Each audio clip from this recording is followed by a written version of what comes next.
series this week, 5-week series, that we're going to be talking about something that makes people uncomfortable, including me. There are certain things I would rather not have to talk about or preach about. I'd rather just say, that's none of my business and back away slowly. But if I'm going to preach the Word, there are some things I'm going to have to preach about that make me uncomfortable. This next 5 weeks, we're going to be talking about money. Before we go any further, I want you to know why we're doing this. You may have noticed that we don't pass a plate around here. I hope you've noticed that there's no committee that we send out to knock on your door and let you know that you're behind on your tithe or your giving. We don't spend a lot of time talking about it here from this place. And those are intentional decisions. The church should not manipulate people at any time. You shouldn't give because somebody made you feel guilty. You shouldn't give because you're afraid that God won't bless you. You shouldn't give so that God will bless you. And the church should not take advantage of people who are having a hard time financially, people who are already struggling. So if we're not going to be doing these things, why are we going to spend 5 weeks talking about money? Well, the bottom line is because Jesus talked about it a lot. Because Jesus understood that money has power. And anything that has power can become a god, a ruler. And Jesus talked about money a lot. Money reaches deep inside of us, much deeper than our wallets. Money touches on our fears, our dreams, our marriages, our children, our sense of security. Money touches our identity. And ultimately, money touches our hearts. And if we're not careful, our hearts will begin to trust money. And that's why the series is called In God We Trust. And that's more than a phrase printed on our money. It's a warning. Do we actually trust God? One of the places that question becomes visible is in the way that we handle the resources that God entrusts to us. So over these next 5 weeks, we're going to talk about giving and stewardship, greed, diligence and saving, debt, and we'll wrap it up with contentment. But this isn't going to be a 5-week campaign to get you to give more money to the church. This is actually something much more difficult, much more demanding. God is asking us to trust Him completely with everything. That is much more difficult than dropping an offering in a box. Sometimes people who carry His name or use His name, sometimes those people are not trustworthy. But God is always trustworthy. And your ability to trust Him is crucial to your freedom. The freedom of your heart and your mind. It's crucial to your peace, to your relationships, to your resilience in life when things get hard, to your joy. And so we need to trust Him with our bank accounts, with our spending, our possessions, our work, our savings. And we need to trust Him with our ability to be generous, with generosity. We need to trust Him with everything. He's Lord of all of it. And that's where we begin. Point number 1 today, God owns it all. This is Psalm 24, verse 1. The earth is the Lord's, and everything in it. Now, I love that first part. I love big ideas. The earth is the Lord's. Everything is the Lord's. One of the reasons I like big ideas is because the bigger they are, the less noticeable when you find a hole. The earth is the Lord. And the writer makes sure we understand. It's not just a big concept. The earth is the Lord's and everything in it. Everything. That's a comprehensive statement. So not only the mountains and the oceans, the rivers, the wildlife, the sun, the stars, not only those things are His, everything. The house you live in, the car that you drive, the paycheck you receive, the talents that allow you to earn the paycheck, the intelligence you have to solve problems, the creativity that you have to make things that are useful and helpful, valuable. Even the breath in your lungs. This is such a good example of how easy it is for us to forget that everything is owned by God and that everything is therefore a gift from God. Do you have to think about breathing? If you do, you better not forget. Sometimes I get so into the work I have planned to do in the course of the day that it's 2:30 in the afternoon and I'm like, why do I have a headache? I have so much to do. And that's the moment when I remember, I've not eaten anything today. You have to remember to eat. But you don't have to remember to breathe. Why? Because God built you so that you would not forget, so that you would breathe naturally. Then He provided the air for you to breathe. But because it's natural and we don't have to think about it, we can take it for granted. And we can forget that those are gifts from God. Until someday, when you're diagnosed with some sort of problem and you realize that breath is valuable. Ultimately, everything belongs to God. And that's where biblical stewardship begins. Stewardship is not primarily about money. Stewardship is about ownership. Who owns it? So the question is, who owns what I have? Who owns what I have authority over? And our natural answer is to say things like, it's my job. It's my house. It's my car. My savings. My retirement. My business. So back off. But Scripture gives a very different perspective. As an example, in the Old Testament, at one point, King David is collecting resources to build a temple for God. And he calls all the people of the nation to contribute so that they can build a temple. And after the people have given generously, David prays this incredible prayer that we find in 1 Chronicles 29. This is verses 11 to 14. David praying to God after giving this offering. Yours, O Lord, is the greatness and the power and the glory and the victory and the majesty. For all that is in the heavens and in the earth is yours. Yours is the kingdom, O Lord.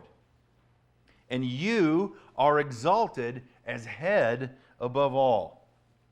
Both riches and honor come from you, and you rule over all.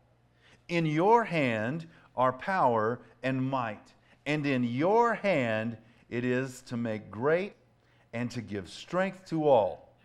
And now we thank you, our God, and praise your glorious name. But who am I? And what is my people? That we should be able thus to offer willingly. For all things come from you, and of your own have we given you. So David brings this offering to the Lord, and there's not a word about how great he is or how great the Israelites are. His prayer is, you are great, and that's why we bring this. Not because we're great, but because you are. David isn't saying, God, look at what we've done for you. He's saying, God, everything we give you comes from you in the first place. And this is recognition of that. That is stewardship. The steward doesn't own the resources. The steward manages the resources on behalf of the owner. And if that's true, then the question isn't how much of my money should I give to God? The question is, God, why did you give me this money? What do you want me to do with what you've entrusted to me? That is a completely different question. Because if God owns it all, then I'm not really giving God something that belongs to me. It's about returning something to Him that He owns. God owns it all. So stewardship is trusting God with what He's entrusted to us.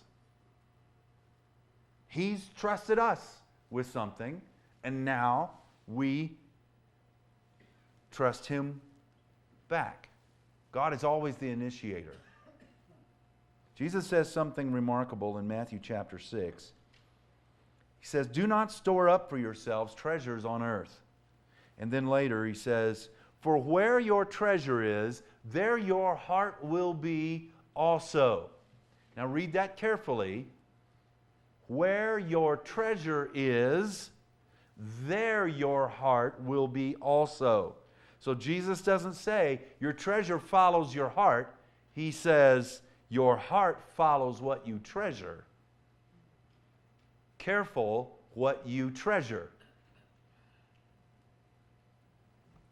And that's why this isn't ultimately about money. This is about our heart. What our heart treasures. What our heart values.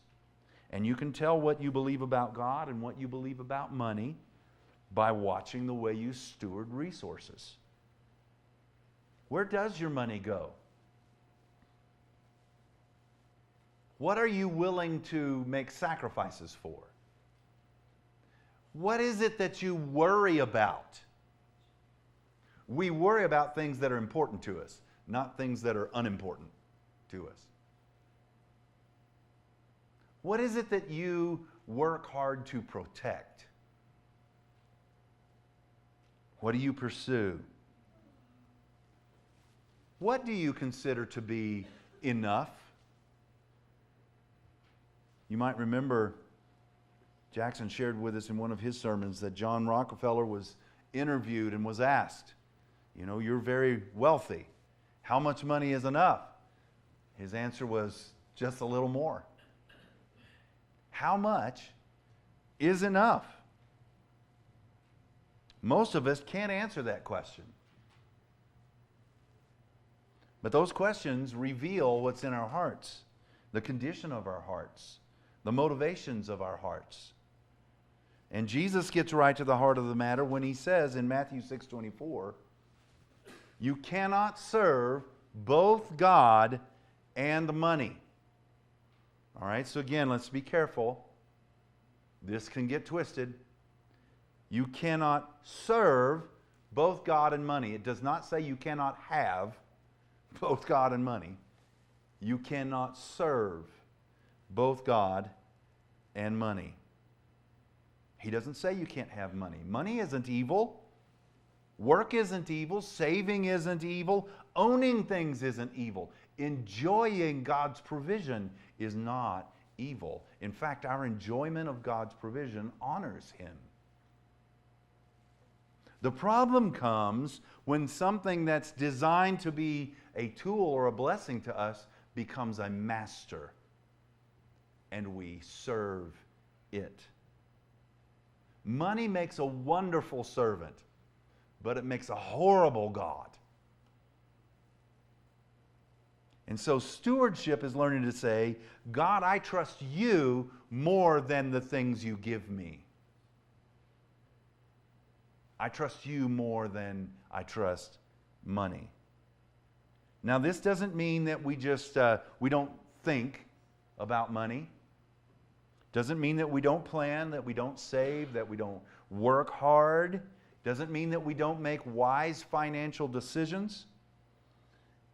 It means that we don't look to money to provide for us, what only God can provide for us. And it may be money that He uses to provide for us, but we don't worship the created things, we worship the Creator. We don't worship the gift, we worship the giver. Money ultimately can't give you security, can't give you peace, can't give you significance. Money can't tell you that you're loved. It might say it, but it can't love you. Money can't guarantee tomorrow, certainly not eternity. Only God can do those things. And when we understand this, something happens inside of us. We can have possessions, hold possessions more loosely. You know, the quickest way to lose your grip is to grip. You get tired fast. If you've ever hung from the monkey bars for very long, you know what I'm talking about.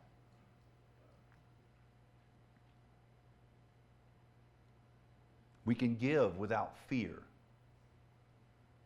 We can save without anxiety. We can spend without guilt.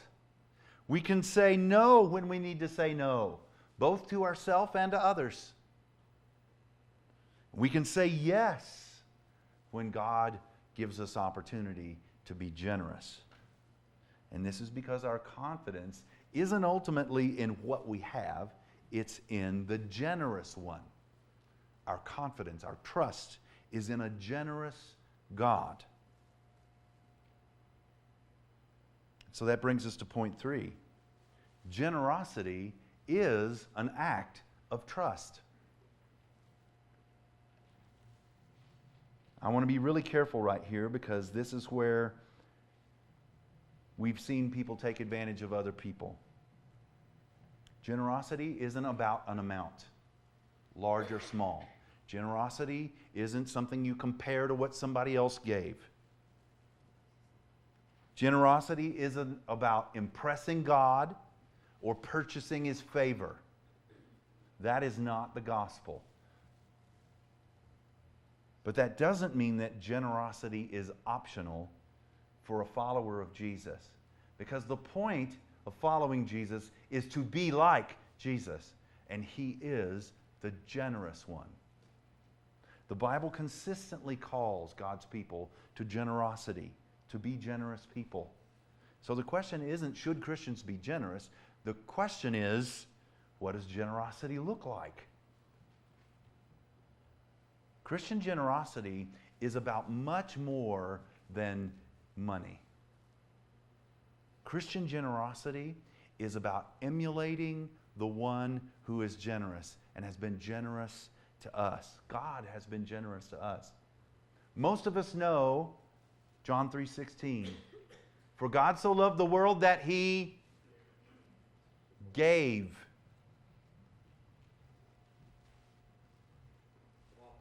God is a giver. And we have received from His generosity. God's love expressed itself through generosity. For God so loved the world that He gave. And when God's grace gets a hold of us, gets into our hearts, when He gives us the Holy Spirit and we're becoming more like Him, we also become generous people. 2 Corinthians 9:7, Paul says this: each of you should give what you have decided in your heart to give, not reluctantly or under compulsion, for God loves a cheerful giver. So Paul isn't saying give because the pastor made you feel bad. He's not saying give because everybody else gives. He's not saying give because you're afraid God will punish you if you don't give. He's not saying give so that then God is free to give to you. No, God is the generous one. Paul says give, but not reluctantly or under compulsion. And that's important. And when we read this, I think our first inclination, especially when we see under compulsion, we process that as don't let somebody outside of you compel you to do something. And that's true, but it's only part of it. A generous person doesn't have to be compelled from the outside. They're compelled from the inside. So Paul isn't saying give only when you feel like it. He's saying Christian generosity doesn't have to be extracted from us. Generosity flows from a heart that has been transformed, that recognizes how God has given to them, from a heart that trusts God. And generosity is one of the ways that God teaches us to trust Him. Think about that. Generosity teaches us to trust God. Now, I think the way most people hear that and experience that is when we receive generosity, it teaches us to trust God. I've told this before. When I was younger, the way I handled my finances was very near criminal. And the Lord convicted me as I started to try and be a better person and be a better man. And I made a decision finally at one point. God, I will be a man of integrity, and I will trust you to take care of me. And so I ended up with 3 jobs. For 3 years, I had 3 jobs because I was absolutely determined. I made this mess. I'm going to do everything I can with the Lord's help to get out of this. I'm going to be a man of integrity. And so I committed to the Lord. I did my budget, which was, oh my. When I got to the end of the budget, even with 3 jobs, I was $150 short every month of being able to pay for everything. And so I said to the Lord, Lord, I will buy groceries last. I will take care of my commitments and be a man of integrity, and I will trust you to take care of me. And I was very serious. 3 jobs. I was getting 3.5 hours of sleep for like 3 years. I had a full-time job at a restaurant, part-time job at a retail place, and then I had a paper route. So finally, after 2 weeks after making this commitment, I go to the cupboard in my apartment, and there's 1 can of chili beans. Now, chili beans are great in chili, but they are not so good by themselves. But I microwaved a can of chili beans, and I ate my last meal. And I went to bed, half scared, half determined. Lord, I'm going to do this. The next morning, when I woke up at 3:30, when I left the apartment at 3:30 to go do my paper route, I opened the front door of my apartment and tripped over 5 bags of groceries. To this day, I have no idea where they came from, who did that. And yes, I tripped over those things, and I sat there in the hall of my apartment building and just bawled. God, you're so good. You're so good to me. So, most of us learn to trust God when we experience generosity in that way, when generosity is extended to us. But there's a deeper kind of trust that develops in us when we trust God by being generous, by making someone else the beneficiary of generosity. Generosity teaches us to trust God. Open hearts lead to open hands. When we give freely, intentionally, and cheerfully, we're making a declaration with our life, with our actions. My security isn't in this money. My identity isn't in what I own. And I don't have to hold on to everything because I am provided for by the generous one. That is freedom.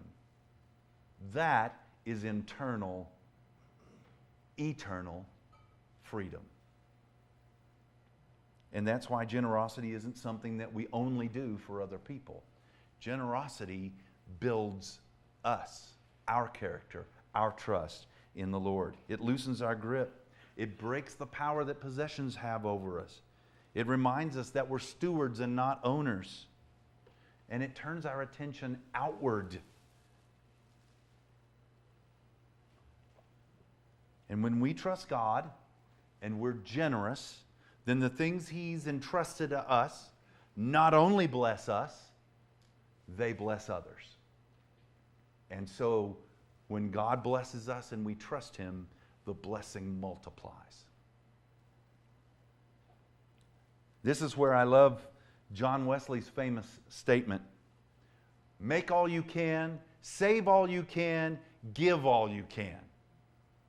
That's boiling it down. Notice how balanced it is.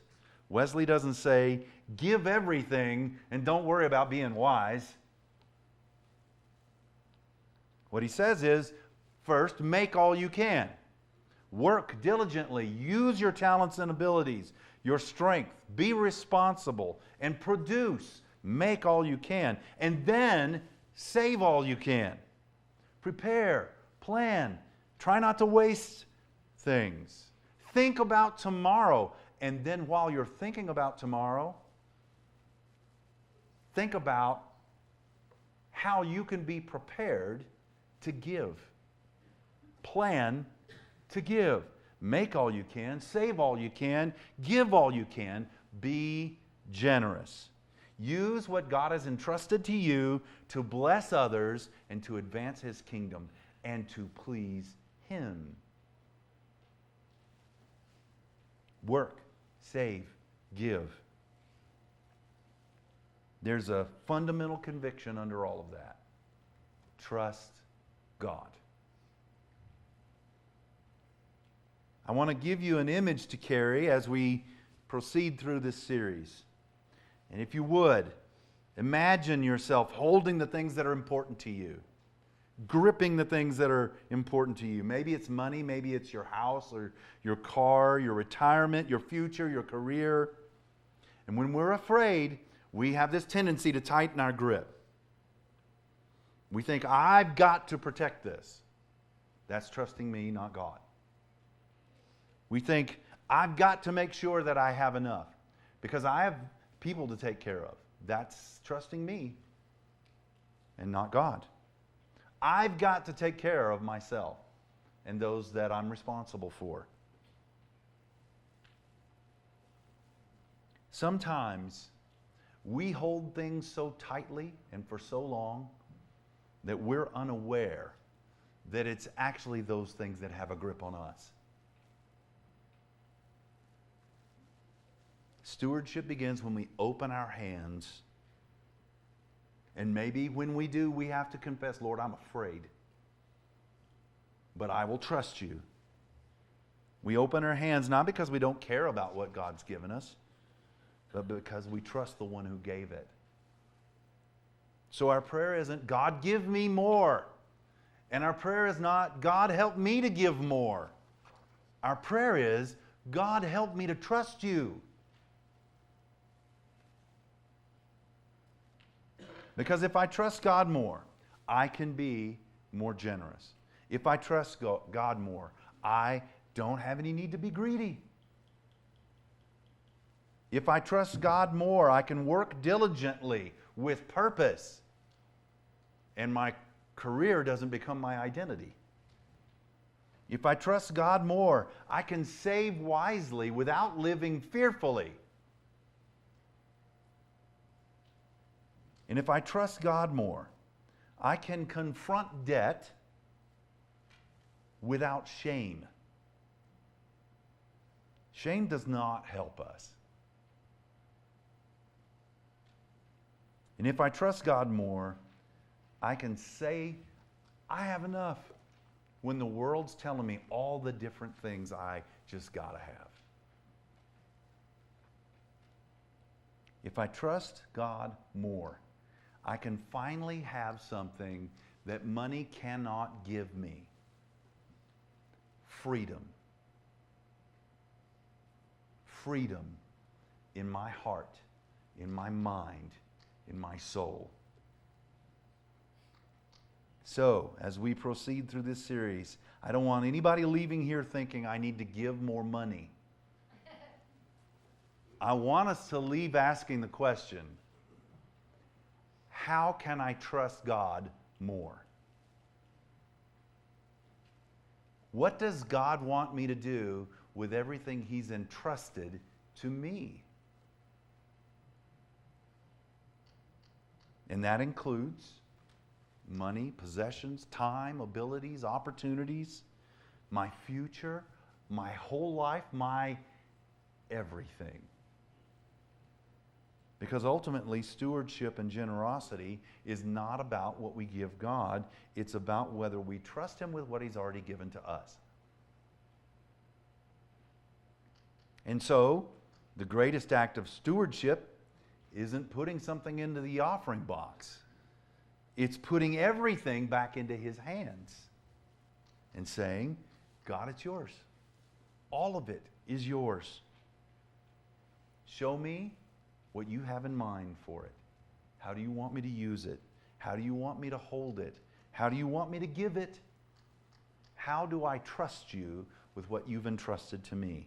And so, printing the words "In God We Trust" on our paper money is a reminder that we are to have "In God We Trust" printed on our hearts.